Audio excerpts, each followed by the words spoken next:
is concentration? If anyone asks you, then what should we give the answer? So amount of solvent present per volume. Solvent आएगा बच्चे. What should we write? Amount of solute present in unit volume of solution is its or is called its concentration. उसे हम concentration कहेंगे. Is that clear? There are many scales to measure the concentration of the given solution, as we have mentioned: molarity, molality, normality, different type of percentage and mole fraction. इतनी जो चीजें हैं वो आपको 11th में पढ़नी है. फॉर्मेलिटी और पीपीएम, पीपीबी, ये जो यूनिट्स है, पार्ट्स पर मिलियन वगैरह, वो आपको 12th में पढ़ने है, सामने कहा था. और हमने ऑलरेडी मोलारिटी और नॉर्मलिटी वहां पर कैसे कैलकुलेट करना है उसके एक दो एग्जांपल के साथ जो एक्सप्लेनेशन है वो ली थी. बराबर है. एक होमवर्क दिया था, अगर आपको याद है तो, मोलारिटी, नॉर्मलिटी एंड एसिडिटी या फिर बेसिसिटी और नंबर ऑफ इलेक्ट्रॉन के बीच का रिलेशन आपको ढूंढना था. कोई कहेगा? Sir, normality is equal to molarity into acidity or basicity or number of transfer electrons. देखो ये कैसे डिटरमाइन किया आपने. तो हमने मोलारिटी का फॉर्मूला लिखा था ना, उसमें सब कुछ कॉमन था. यहाँ पर एक मोलिकुलर वेट था, खास याद रखिएगा. और नॉर्मलिटी जो थी उसमें भी सारी चीजें कॉमन थी, बट एक मोलिकुलर वेट के बदले क्या था? Equivalent weight. बराबर है. अब आप ध्यान से अगर देखते हो ना, तो हमने एक फॉर्मूला आपको ये दिया था कि normality is equal to molecular weight upon acidity और बेसिसिटी और नंबर ऑफ इलेक्ट्रॉन्स ट्रांसफर. बराबर है. ये जो फॉर्मूला है उससे हमें ये पता चलता है कि नॉर्मलिटी या तो मोलिकुलर वेट, मतलब कि दोनों इक्वल होते हैं, जो इक्विवेलेंट वेट है वो, बराबर, इक्विवेलेंट वेट है वो या तो मोलिकुलर वेट जितना होता है या तो उससे छोटा होता है. भाई एसिडिटी, बेसिसिटी या number of transfer of electron अगर 1 है, then they both are equal, equivalent weight and molecular weight. जो हम नॉर्मलिटी के लिए इक्विवेलेंट वेट लेते हैं, मोलारिटी के लिए मोलिकुलर वेट लेते हैं. बराबर है. तो वो दोनों इक्वल होंगे. और अगर हमने यहाँ पर कोई 1 से बड़ा एसिडिटी या बेसिसिटी वाला यूनिट रखा है जो H प्लस या OH माइनस के ऊपर डिपेंड करता है, तो वो इसमें डिक्रीमेंट करेगा. मतलब इक्विवेलेंट वेट क्या होता है? या तो इक्वल होता है या तो छोटा होता है. अब इक्विवेलेंट वेट अगर इक्वल या छोटा होता है ना, तो नॉर्मलिटी या तो इक्वल या तो बड़ी होगी. क्यों?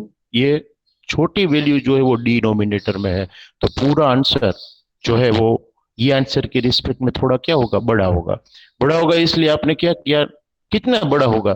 तो इक्विवेलेंट वेट जितने टाइम कम है उतने टाइम इसकी वैल्यू ज्यादा होगी. और वो किससे पता चलता है? जो डिजिट से आपने उसे डिवाइड किया था वही डिजिट से आपको मल्टीप्लाई करना है.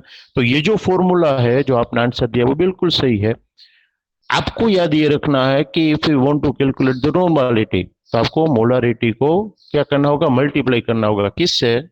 एसिडिटी, बेसिसिटी या नंबर ऑफ इलेक्ट्रॉन से. तो इजीली आप कैलकुलेट कर सकते हो कि नॉर्मलिटी कितनी है.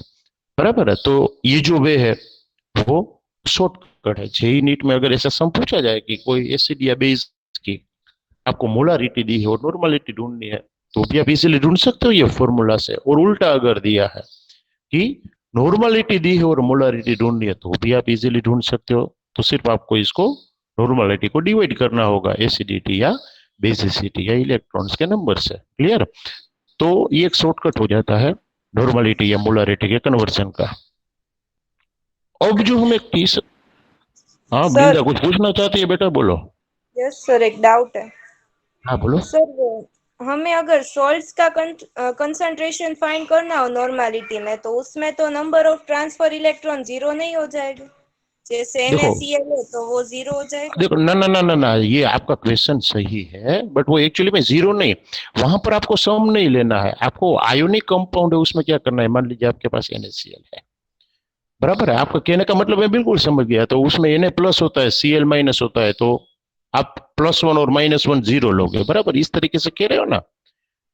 बट एक्चुअली वहां पर क्या है, हाँ, मैंने वर्ड लिखा है ट्रांसफर ऑफ इलेक्ट्रॉन, इसका मतलब क्या है, सोडियम ने जो इलेक्ट्रॉन दिया, आपको अगर याद है ना, तो आपको 10th में एक ऐसा फॉर्मूला दिया था, सोडियम मेटल के पास 11 इलेक्ट्रॉन होते हैं आउटर मोस्ट वन टोटल, बराबर है, मतलब आउटर मोस्ट शेल में 1 होता है, तो सोडियम प्लस बनता है बाय लूजिंग 1 इलेक्ट्रॉन, खास याद रखिएगा, तो नियोन जैसी इलेक्ट्रॉनिक कॉन्फ़िगरेशन गेन बाद कर में लेता है। क्लोरीन एक गेन कर लेगा सोडियम वाला। हाँ सही है सही है, तो क्लोरीन जो है उसके पास 17 इलेक्ट्रॉन है, तो वो आर्गोन जैसा बनने के लिए क्या करेगा, यही इलेक्ट्रॉन, अब देखो, अब ध्यान रखना, यही इलेक्ट्रॉन गेन करेगा जो किसने डोनेट किया था, सोडियम ने डोनेट किया था, और वो बन जाएगा क्लोरीन माइनस, मतलब अब उसे कहा जाएगा क्लोराइड आयन, जिसके पास 18 इलेक्ट्रॉन है। 1 इलेक्ट्रॉन का शेयरिंग होगा। हाँ ये बात है, ये इलेक्ट्रॉन जो है ना, आप ये समझ रहे हो कि इसने एक इलेक्ट्रॉन दिया, इसने एक लिया, बट वो है तो कॉमन इलेक्ट्रॉन, जो इलेक्ट्रॉन सोडियम ने दिया वही किसने लिया, क्लोरीन ने, मतलब सोडियम में से एक इलेक्ट्रॉन क्लोरीन के पास गया, तो चेंज तो एक इलेक्ट्रॉन का हुआ ना बच्चा। मतलब ट्रांसफर गिनना है। बस हाँ, आपको ट्रांसफर गिनना है, ये इलेक्ट्रॉन का ट्रांसफर गिनना है, बराबर है। वहां केमेनोफोर में मैंने क्यों आपको एल्जेब्रिक सम करवाया था, वो पता है, क्योंकि वहां पर दो मेटल थे, देखो, पोटेशियम के और मैंगनीज Mn, बराबर, वो दोनों मिलकर ऑक्सीजन को डोनेट करते हैं, ये याद रखना है, तो वहां पर टोटल करने की जरूरत है, if more than one cations are there, clear, but यहाँ पर तो क्या है, एक ही टाइप के केटायन और एक ही टाइप के एनायन है, तो केटायन ने जो इलेक्ट्रॉन दिए हैं वही किसने लिए, एनायन ने लिए, तो वो एक इलेक्ट्रॉन ट्रांसफर हुआ सोडियम में से क्लोराइड में, इसलिए तब आपको क्या लेना है, जीरो नहीं, क्या लेना पड़ेगा, 1 लेना पड़ेगा, नंबर ऑफ ट्रांसफर, तो ट्रांसफर गिनना है, वो याद रखो। Okay, is that clear? Okay sir. Okay, अब एक नया जो यूनिट है कंसंट्रेशन का, उसके ऊपर ध्यान देते हैं, और वो है सर मोला। आपके वीडियोस कौन सी चैनल में आते हैं? चैनल में नहीं आते, अगर आपको जरूरत है तो टॉपिक बोल दो, मैं आपको लिंक भेज देता हूँ, बराबर है, तो कई सर सारे आपकी कोई बच्चे हैं। चैनल है सर? चैनल नहीं है ना, हमारे ओम शांति की चैनल है, ओसम साइंस करके, उसमें जिसमें आपके हाँ, मेरे वीडियो नहीं होंगे, सही है, क्योंकि मैं वीडियो अपलोड ही नहीं करता, उसमें सिर्फ हमारे क्या है, मीटिंग रिकॉर्डेड होता है, मैं अलग से रिकॉर्ड नहीं करता हूँ, तो लेक्चर को, सर बराबर, तो आपके पास सारे लिंक है सारे वीडियोस के आपके पास? हाँ, एक आपके 11 का जो सेकंड लेक्चर था ना, वो सेकंड लेक्चर की लिंक नहीं होगी, वो सॉलिड सर लिक्विड गैस तो एक क्लासेस। बार आप सारी लिंक एक साथ भेज दोगे अभी तक की? तो वो आज पॉसिबल नहीं होगा, मैं आपको है ना मंडे तक सारे वीडियोस पोस्ट कर दूंगा, हाँ बराबर, कोई बात नहीं, इमरजेंसी आप फ्री हो तो भेज देना सर। पक्का पक्का, चलिए पूरा और बंच शायद भेज सर दूंगा। फ्राइडे को कैंपस देखने आना हो तो आ सकते हैं, ईद की छुट्टी है तो और पापा को। फ्राइडे को ईद की छुट्टी, हाँ आ सकते हो, कोई दिक्कत नहीं, मुझे कॉल करना, बराबर है, हाँ जब आने। सर आपको कॉल कर देंगे। Okay okay. Okay sir. अब जो हम बात कर रहे थे कि भाई नया एक स्केल सीखना है हमें, मेजरमेंट सीखना है, वो है मोलालिटी।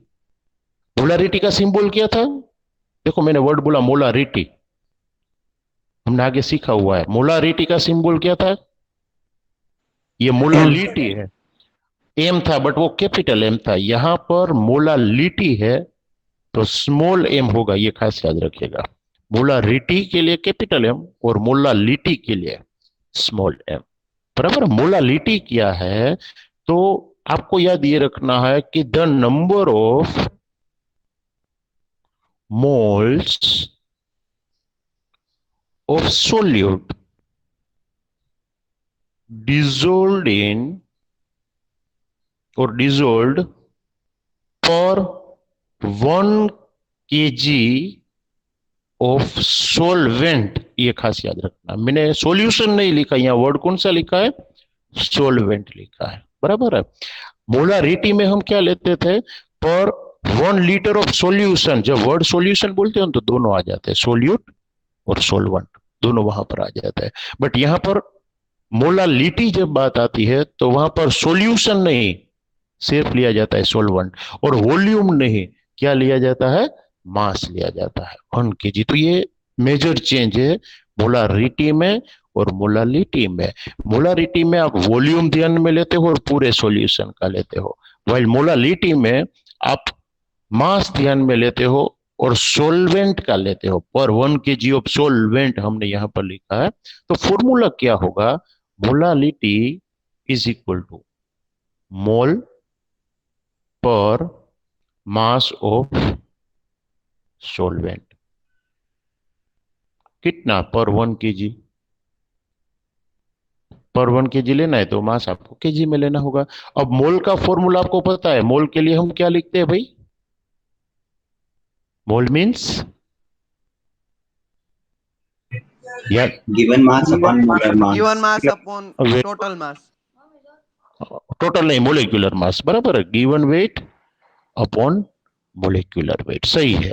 अब देखो इतना फॉर्मूला तो मोलारिटी में भी कॉमन था, इनटू यहां पर हम लिखते थे वॉल्यूम ऑफ सॉल्यूशन, उसके बदले आपको लिखना है वेट या मास of solvent, but in KG. अब फिर से वही बात आई जो मोलारिटी में हमने कही थी, हर बार इतना ज्यादा किलोग्राम में कैलकुलेशन हो या ना हो, अगर हम छोटी कैलकुलेशन करना चाहे या हमारे पास कम मास या वेट हो तो हम यहां पर वही चीज ग्राम में ले सकते हैं सॉल्वेंट की। तो ऊपर हमें कितने से मल्टीप्लाई करना होगा भैया, 1000 से। तो ये फॉर्मूला हो गया मोलालिटी का, बराबर है। तो मोलालिटी क्या है, it is the given weight into 1000 upon molecular weight into weight of solvent in gram. अगर ऊपर 1000 लिखा है आपने तो नीचे ग्राम में वैल्यू लिखनी है। If you have not written 1000 in the numerator then you have to write the mass of solvent in kilogram. तो पर KG of solvent, 1 kg of solvent, how many grams of solute is present और dissolved in the solution. ये calculation जो है number of moles कितने present है वो आपको मोलालिटी से पता चलेगा, बराबर है। मोलालिटी और मोलारिटी कब यूज करनी चाहिए, मेरा क्वेश्चन ये देखो, दोनों का फॉर्मूला हम लिखते हैं given weight into 1000 upon molecular weight into molarity में क्या लिखते थे भाई, वॉल्यूम ऑफ सॉल्यूशन। ऊपर 1000 लिखा है तो यहां पर ml में। अब मुझे आप ये बताइए कि इसमें से ज्यादा एक्यूरेट कौन है, हर एक टाइम पर आप मेजर करते हो तो कोई कह सकता है ज्यादा एक्यूरेसी कौन, नहीं मतलब मोलालिटी और मोलारिटी में कौन ज्यादा एक्यूरेट रहेगा, एंड व्हाई।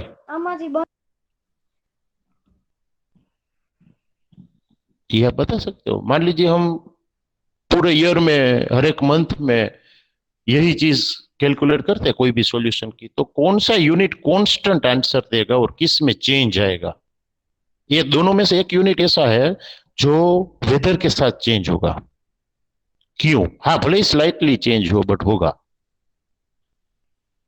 और एक ऐसा है जो कांस्टेंट रहेगा, और क्यों वो आपको पता होना चाहिए। आप ये 8-9 में आता था, 8-9 से हम पढ़ रहे हैं। सर मास कांस्टेंट रहेगा। वेरी गुड, बस ये आंसर मुझे चाहिए था कि भाई मोलालिटी जो है ना वो कांस्टेंट रहेगी। क्यों, देखो ये सब तो मास ही है, गिवन वेट मोलिकुलर वेट, तो मास में चेंज नहीं होता टेम्परेचर के साथ। वेदर चेंज होती है तो टेम्परेचर चेंज होगा ही, बराबर है। समर में ज्यादा टेम्परेचर होता है, विंटर में कम होता है, तो तब मोलारिटी चेंज होगी भाई। हमने यहाँ पर वॉल्यूम लिया है, रिमेंबर, तो टेम्परेचर के साथ वॉल्यूम चेंज होता है, वो आपको पता होना चाहिए। और अगर टेम्परेचर चेंज हुआ तो वॉल्यूम भले ही बहुत कम चेंज दिखा रहा हो, बट अगर चेंज है वहां पर तो पूरा आंसर चेंज होगा, बराबर है। वाइल यहां पर आपने मास लिया है, मास ऑफ सॉल्वेंट लिया है, और सारी जगह पर मास ही है पूरे फॉर्मूला में, तो मास जो आपको दिया है वो तो टेम्परेचर के साथ चेंज होने वाला नहीं है, तो मास चेंज नहीं होगा तो मोलालिटी भी चेंज नहीं होगी। इसका मतलब it remains constant at any temperature, बराबर। तो टेम्परेचर के साथ ये यूनिट जो है वो चेंज नहीं होता है, वाइल मोलारिटी होती है। क्लियर, तो ये चीज आपको याद रखनी है कि ऐसी जगह जहां टेम्परेचर बहुत ज्यादा वेरिएट होता रहता है वहां पर कौन सा यूनिट ज्यादा अप्रोप्रिएट रहेगा, तो आपको याद रखना है मोलालिटी। क्लियर? तो ये बात थी मोलालिटी की। एक आध सम गिनते हैं। अब ध्यान से ये चीज को, अब प्रॉब्लम जो है वो देखना, मैं क्या लिख रहा हूं। If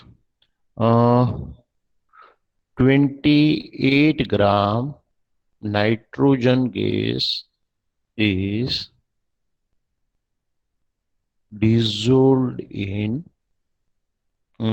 or mixed with, we can say that 40, 80 and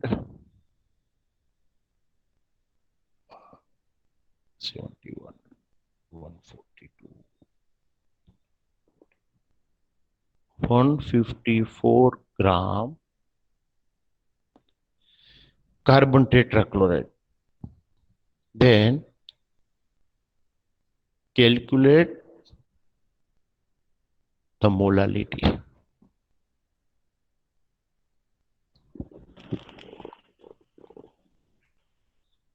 दोनों चीजें ग्राम में दी है, ध्यान रखना आप। ये मोलालिटी पूछी है। मैं ऐसा भी कह सकता था कि मोलारिटी, और मोलारिटी ढूंढनी तो आपको एक चीज मुझे देनी पड़ेगी, डेंसिटी इज इक्वल टू 1.05। कैसे कैलकुलेट करोगे, जरा दिमाग पर जोर लगाओ। फॉर्मूला आपके पास है दोनों चीजों का।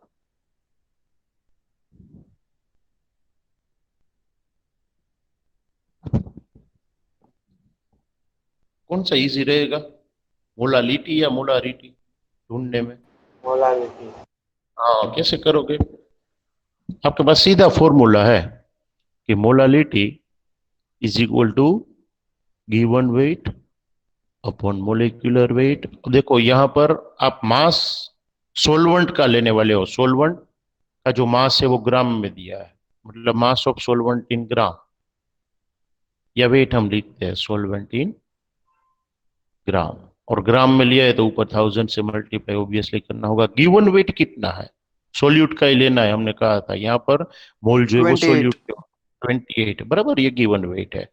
अब मोलिकुलर वेट कितना है, N2 है, आप ध्यान देना है। एक नाइट्रोजन होता है ना तो आप 14 लेते हैं, यहाँ पर N2 है तो ये भी कितना होगा, 28 होगा ना, क्योंकि ये डाई एटोमिक है, डाई बराबर, दो एटम जुड़े हुए हैं, तो पूरे मोलिक्यूल का वेट 28 है into 1000 upon mass of solvent वो क्या है 154, क्योंकि ग्राम में आपने लिया है। अब देखो 28 तो कट हो जाएंगे, आपको सिर्फ क्या करना होगा 1000/154 जो भी आएगी वो क्या मिल जाएगी, मोलालिटी। अब याद रखिए मोलालिटी के लिए यूनिट लिखना है मोलल, मोलारिटी के लिए आपने क्या लिखा था मोलर, मोलालिटी के लिए क्या लिखना है मोलल, बराबर है। तो ये चीज हो जाएगी मोलालिटी 1000/154 जो भी आता है वो क्या होगा, आंसर आएगा, बराबर। ये बात हुई मोलालिटी की। बट मोलारिटी भी ढूंढने के लिए दी है, आप देखिए तो क्या करोगे, किस तरीके से ढूंढोगे, और मैंने डेंसिटी क्यों दी है? Sir density is equal to mass upon volume. तो क्या फायदा होगा उससे, वॉल्यूम तो मिलेगा। हमें हाँ किसका वॉल्यूम ढूंढना है, वॉल्यूम ऑफ सॉल्यूशन ढूंढना होगा ना आपको। हाँ तो सॉल्यूशन के लिए अब आप क्या करोगे, देखो यहां पर तो ये सिर्फ सोल्यूट है, सॉलिड प्लस सॉल्वेंट।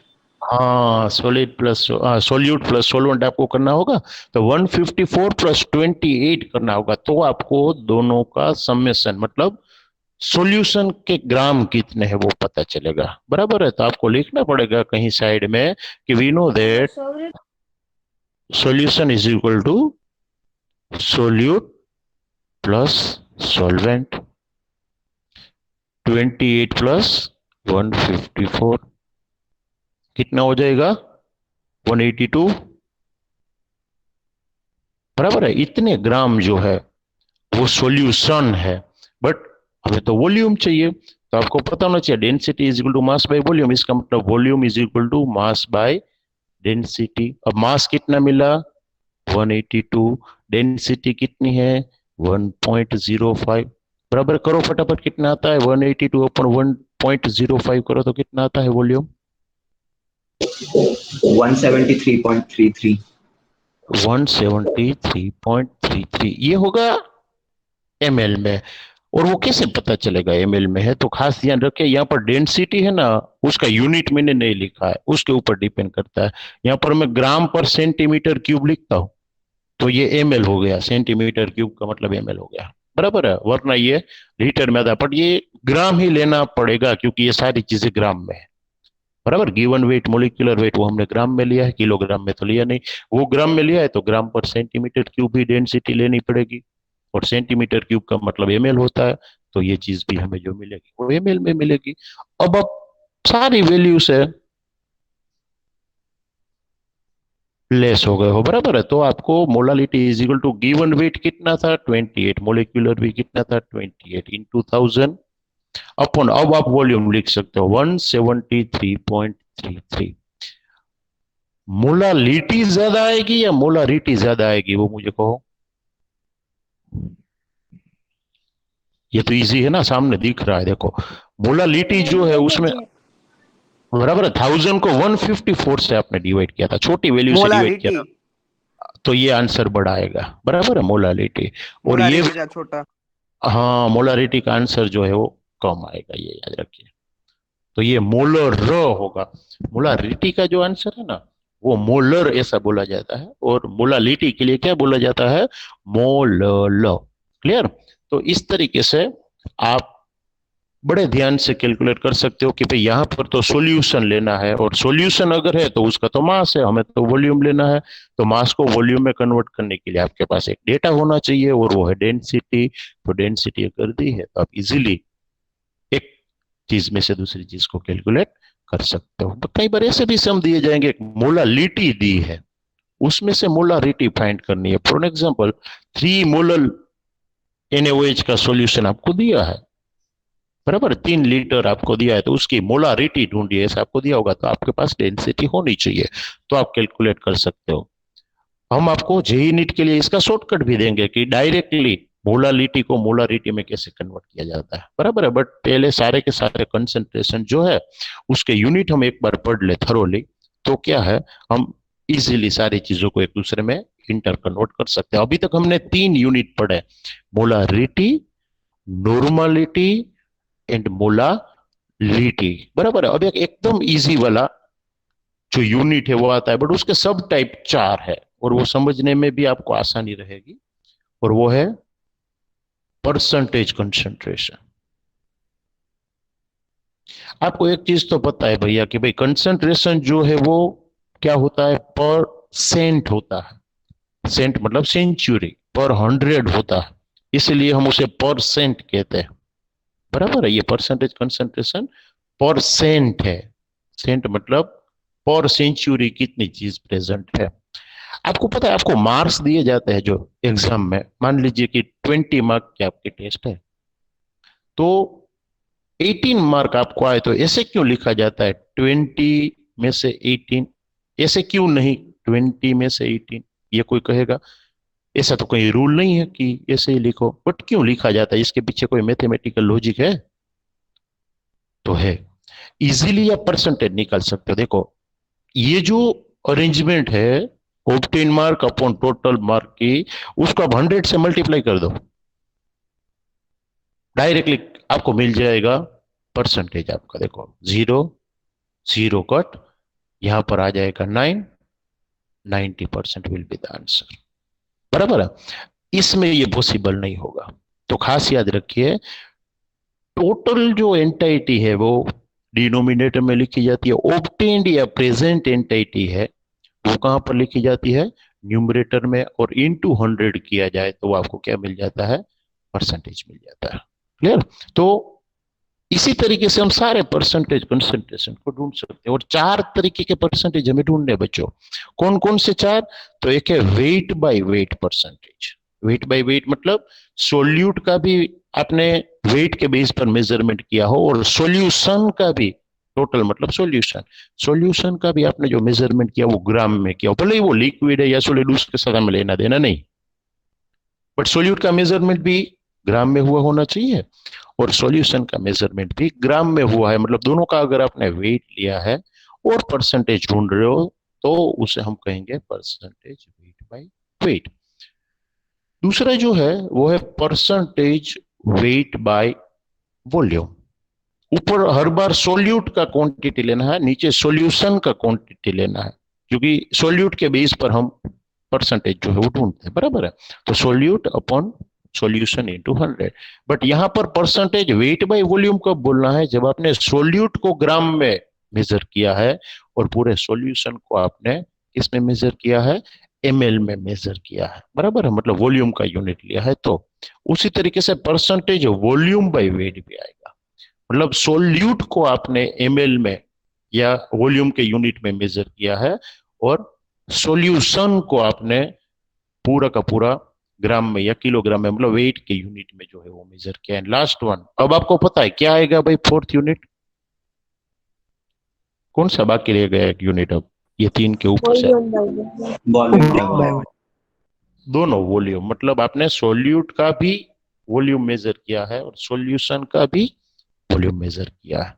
तो आप जो परसेंटेज ढूंढ रहे हो उसे हम परसेंटेज वॉल्यूम बाय वॉल्यूम ऐसा नाम देंगे, बराबर है। और एक कॉमन फॉर्मूला याद रख लेना है कि परसेंटेज वेट बाय वेट के लिए आप क्या लिखोगे? तो अब यहां पर दोनों जगह वेट है, तो यहां पर लिखना है weight of solute upon weight of solution, total आ जाएगा दोनों का, इनटू, अब परसेंट ले रहे हो तो 100, क्योंकि परसेंट मतलब पर सेंचुरी, बराबर है। वैसे ही परसेंटेज वेट बाय वॉल्यूम के लिए क्या लिखना है? तो ऊपर वेट आया मतलब वहां पर वेट लिखना है, वेट ऑफ सोल्यूट, और डिनोमिनेटर में क्या आया? वॉल्यूम आया है, तो यहां पर आपको लिखना है वॉल्यूम ऑफ सॉल्यूशन। यहां पर ग्राम दोनों जगह पर आएंगे, यहां पर ऊपर ग्राम नीचे ml आएगा और इंटू 100 तो रहेगा ही। क्लियर? इसी तरीके से वॉल्यूम बाय वेट आप लिखते हो तो यहां पर लिखना है वॉल्यूम ऑफ सोल्यूट अपॉन क्या लिखेंगे? अब आपको पता है वेट ऑफ सॉल्यूशन इंटू 100। जहां वॉल्यूम है वो ml में लेना है, वेट है वो ग्राम में लेना है।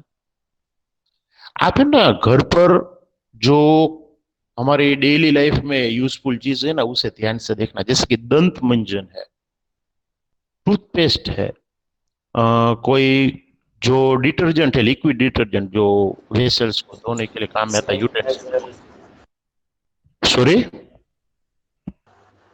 वो सब आता है ना, शैम्पू, उसके अंदर भी सब होता है। हाँ, वो सभी चीजों में परसेंटेज कैलकुलेशन आपको दी होगी, जो कंटेंट है वो परसेंटेज में लिखा होगा, आप ध्यान दीजिएगा। तो उसमें यूनिट है ना, हाँ बोलिए। उसके पीछे चिपका होता है। हाँ, तो वो लोग लिखते यूनिट जो है वो अलग अलग तरीके से है, तो उसमें वॉल्यूम बाय वॉल्यूम भी आता है, वॉल्यूम बाय वेट भी आता है। वो देखना कौन से टाइप के सॉल्यूशंस में कौन से टाइप के यूनिट्स होते हैं, बराबर है। तो वॉल्यूम बाय वॉल्यूम में अब आपको पता चल गया भाई वॉल्यूम ऑफ सोल्यूट आएगा ml में और टोटल वॉल्यूम ऑफ सॉल्यूशन आएगा, इंटू 100 कर दे तो हमें मिल जाएगा आंसर। यहां पर खास बात यह है कि जब आप परसेंटेज वाइज प्रिपरेशन कर रहे हो सॉल्यूशन की, तो आपको मोलेक्युलर वेट के साथ कोई लेना देना नहीं, कंपाउंड कौन सा है वो भी नहीं देखना है। कोई भी कंपाउंड हो आपको दिया हो उसका पर 100 कैलकुलेशन कर लेना है। फॉर एन एग्जांपल, आपको ये कहा जाए कि प्रिपेयर 3% NaOH सॉल्यूशन और परसेंटेज आपको दिए है वॉल्यूम बाय वॉल्यूम या वेट बाय वॉल्यूम दिया है, तो आपको ये नहीं देखना है कि NaOH है, यहाँ पर NaOH है या कोई भी कंपाउंड है, आपको कोई फर्क ही नहीं पड़ेगा। परसेंटेज कितने है? 3% है, तो परसेंटेज 3 है। अब यहां पर क्या करना है? परसेंट मतलब पर 100, यहां पर आपको वेट ऑफ सोल्यूट कितना लेना है वो ढूंढना है सॉल्यूशन बनाने के लिए। कितने वॉल्यूम में बनाना है 100 तो फिक्स रहेगा, वॉल्यूम आपको डिसाइड करना है कि 3% NaOH सॉल्यूशन बनाना है, बट उसकी क्वांटिटी कितनी। तो मान लीजिए आपको 100 ml बनाना है, तो आप 100 यहां पर लिखोगे, 100 ml बनाना है तो 100 के साथ 100 क्या हो जाएगा, कट। तो कितने ग्राम सोल्यूट का वेट लेना है आपको, 3 ग्राम। और टोटल उसे क्या बना देना है, 100, क्योंकि यहां पर आप टोटल वॉल्यूम ले रहे थे सॉल्यूशन का। तो 3 ग्राम NaOH आपको लेकर टोटल 100 ml सॉल्यूशन बना देना है, बराबर है। तो ये पर 103 ग्राम है। अब देखो NaOH होता ना तो भी यही आंसर आता, H2SO4 होता तो भी यही आंसर आता। वहां पर ना तो एसिडिटी देखनी है, ना तो बेसिसिटी देखनी है, ना तो कोई और चीज देखनी है।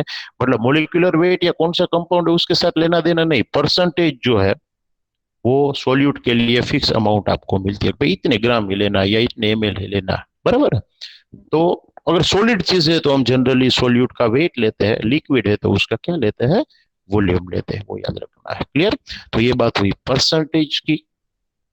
एक परसेंटेज का सम ले लेते हैं, बाद में मोल फ्रैक्शन वाला जो यूनिट है लास्ट वाला वो लेते हैं, बराबर है। अब मैं आपको कहूं कि प्रिपेयर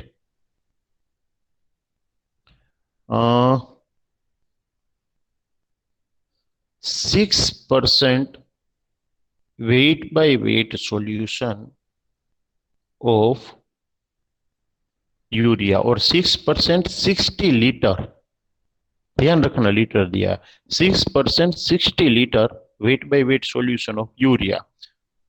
तो आप किस तरीके से डील करोगे इसके साथ,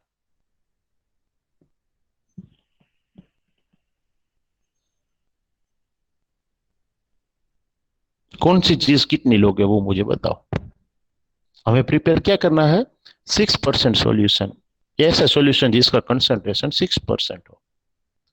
यूरिया एक कंपाउंड है, सोल्यूट के तौर पर हम लेंगे। मैंने यूरिया क्यों लिया वो भी अभी आपको बताता हूं, क्योंकि अभी अभी मैंने एक क्लेरिफिकेशन दिया आप लोगों को।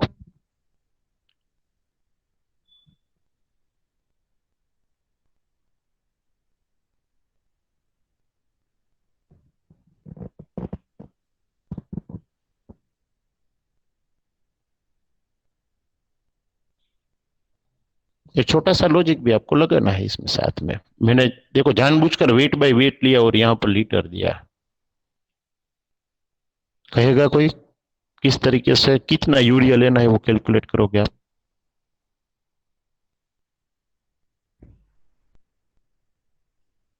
देखिए आपके पास डेटा सारा है, 6% वेट बाय वेट सॉल्यूशन बनाना है, मतलब परसेंटेज वेट बाय वेट आप 6 लिखोगे। हम यहां पर क्या लिखते हैं, सोल्यूट का वेट, मतलब वेट ऑफ सोल्यूट। जो हमें ढूंढना है भाई कितना लेना है, वेट ऑफ सोल्यूट। अब यहां पर मैंने आपको 60 लीटर दिया है, खास याद रखिएगा। अब लीटर मतलब तो वॉल्यूम हुआ, बट मैंने यहाँ वेट में दिया है, तो आपको ऐसा लगेगा डेंसिटी चाहिए ना, क्योंकि पानी जो है उसकी डेंसिटी 1 है, याद रखिए। तो उसका जितना मास है उतने ही उसके ग्राम होंगे, मतलब 1 ml मतलब 1 ग्राम आता है, याद करिए। ऐसा आपको सिखाया गया है, डेंसिटी वाटर की 1 होती है, बराबर है। तो आप डायरेक्टली यहां पर लिख सकते हो 60 लीटर का मतलब क्या होता है, 60,000 ml आप लिख सकते हो, बराबर है। वाटर आप जो है वो ग्राम में ले सकते हो डायरेक्टली, और इनटू आप क्या करोगे, 100 करोगे। अब देखो सारी चीजें आपके पास क्या हो जाएगा, दो दो जीरो कट हो जाएंगे, 3600 ग्राम आपको मिलेगा वेट ऑफ सोल्यूट। देखो यूरिया है या कुछ भी है, मैंने आपको पहले ही क्लेरिफाई किया कि सोल्यूट कौन सा है उसके साथ आपको कोई लेना देना नहीं। यहां मैंने NaOH लिखा होता तो भी आंसर यही देता, 3600 ग्राम, बराबर है। इसका मतलब 3.6 kg यूरिया जो है मुझे लेना पड़ेगा, और उसे मैं टोटल 60 लीटर बना दूंगा बाय एडिंग वाटर, बराबर है, या 60,000 ग्राम टोटल बना दूंगा। तो मुझे 6% वेट बाय वेट सॉल्यूशन जो है वो यूरिया का प्रिपेयर हो जाएगा, वो मिलेगा। तो इस तरीके की जो कैलकुलेशन है वो हमें पूछी जाती है, बराबर है, बोर्ड में भी जेई नीट में भी। तो ऐसे सम एक्सरसाइज के दौर पर हमें करते रहना है। और लास्ट स्केल जो एक है उसके बारे में थोड़ा इंट्रोडक्शन लेते हैं और डीप में कल पढ़ेंगे, वो है मोल फ्रैक्शन। अब देखो नाम जैसे ही गुण है, मोल मतलब हमें यहाँ पर सारी चीजों के मोल यूज करने हैं और फ्रैक्शन लेना है। मोल की रिस्पेक्ट में कौन सी चीज का कितना फ्रैक्शन सॉल्यूशन में प्रेजेंट है, उसे हम क्या कहेंगे, वो कंपोनेंट का मोल फ्रैक्शन है। जैसे हम कहेंगे मोल फ्रैक्शन को डिनोट किया जाता है एक्स से, उसे एक्स से डिनोट किया जाता है। फॉर एन एग्जांपल, एक सिंपल चीज आपने ली है कि 90 gram water and 117 gram NaCl आपने मिक्स कर दिया, बराबर है। तो दोनों के मोल फ्रैक्शन कितना, मोल फ्रैक्शन का फॉर्मूला पहले तो पता होना चाहिए आपको। मोल फ्रैक्शन ऑफ सोलवेंट, अब देखो सोलवेंट के लिए हम 1 यूज करते हैं और सोल्यूट के लिए हम 2 यूज करते हैं, ऐसा मैंने पहले भी कहा है। अब फॉर्मूला याद रख लीजिए, एकदम इजी है।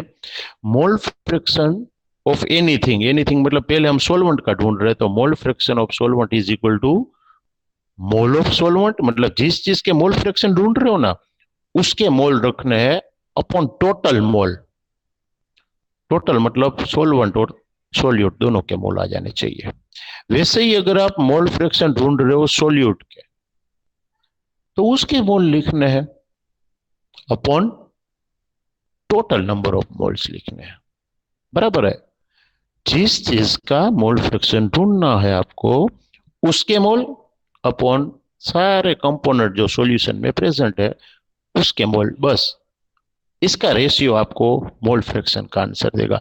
आप मुझे ये फॉर्मूला के ऊपर से सिर्फ ये बताइए कि मोल फ्रैक्शन की वैल्यू कौन से डिजिट से बड़ी नहीं होगी कभी? लॉजिकली कह सकते हो, मैथमेटिकली? 1।